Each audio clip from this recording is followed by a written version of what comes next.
Hey guys, it's Alex. Oh man, I'm running out of space on the phone.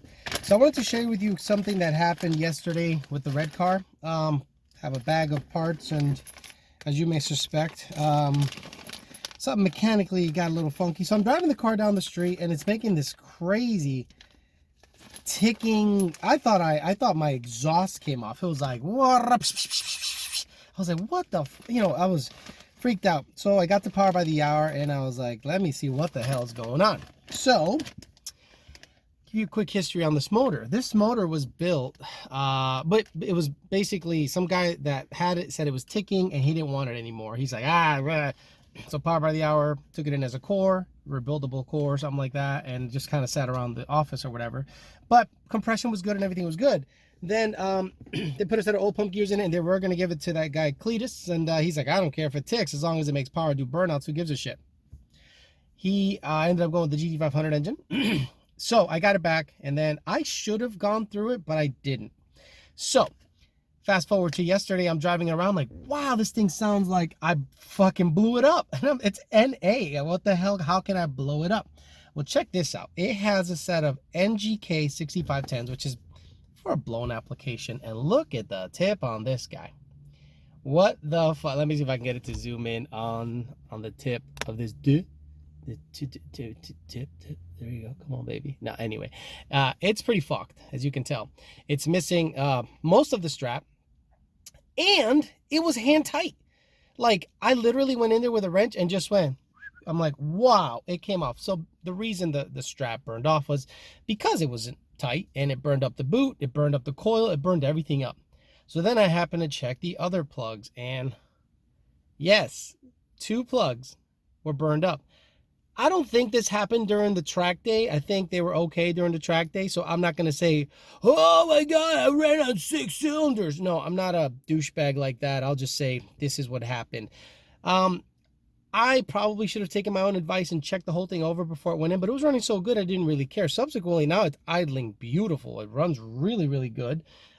Changed all the spark plugs to bone stock spark plugs because a lot of people get a little overzealous when it comes to spark plugs, but I put in a set of bone stock spark plugs in it. And what am I going to do? I'm going to take it to the dyno. I'm going to slap it on the dyno and compare it to the last run where it made 394 or 396 rear wheel horsepower with cats, with these plugs. And the only difference is now new plugs, free flowing exhaust. See what she makes. So I was about to get on the dyno, and then I saw this. Apparently some newborn kittens. The dyno gave birth to 1, 2, 3, 4, 5 newborn kittens. So I probably won't be dynoing today. I'll leave these guys alone and see what Power by the Hour wants to do with their new children. So yeah, I'm gonna leave them alone. I'm not gonna run the dyno and dust them out and kill them. So yeah, I guess I'll leave it for another day. Okay, I think we're ready to go. We're gonna make a pull to 8,000 RPMs and see how it likes it.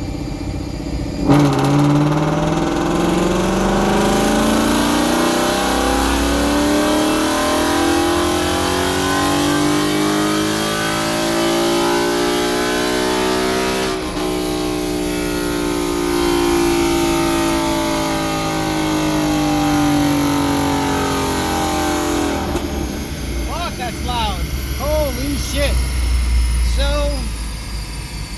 yeah, we picked up a little power. So it went from 384 to 405. Yeah, so that's 20. Like exactly 20 more horsepower. For exhaust only. Same tune, same shit. I didn't log it either. Fuck it. It's not bad. Alright, I'll take video and get done with it. Thanks for the help, bitch. I'll see you later, bitch. I'll see you later. That was Christian. He helped me put the car on the dyno real quick, so let's show you the graph. Well, she's up everywhere. Look at that. 384, 346 before free flow and exhaust. 405, 361 up everywhere from the hit to the end. I'm not really gonna ring this car out because there's no need. And I did it with the hood down, guys. Hood down, hood down. Not that it matters, but the fan is blowing on the guy. So the next test is gonna end up being a cold air. That's right. One of my fans ended up getting me a cold air for free. Nice guy. So I'll put that on, and then put it back on the dyno, make a, you know, comparison run. So basically 384, 346, and we picked up almost 20 torque. Picked up, well, 21 horsepower to the rear wheel even, with some free flowing exhaust. So the next step is a cold air. It's going to be a Roush cold air without the insert, and we're going to go ahead and see how much that makes over the stock 18 unit. Hood down. That's right, hood down, fan on. See how it goes. So there you go, guys. Removing certain things and making it a free flowing exhaust gives you about 20 rear wheel horsepower with this configuration. E85, 1000cc injectors, stock cold air. Not too bad. That'll be good for another couple tenths, I think, at the track. So we'll see when the cold air comes in, make another test, get you more info. Thanks for listening, guys. Talk to you later.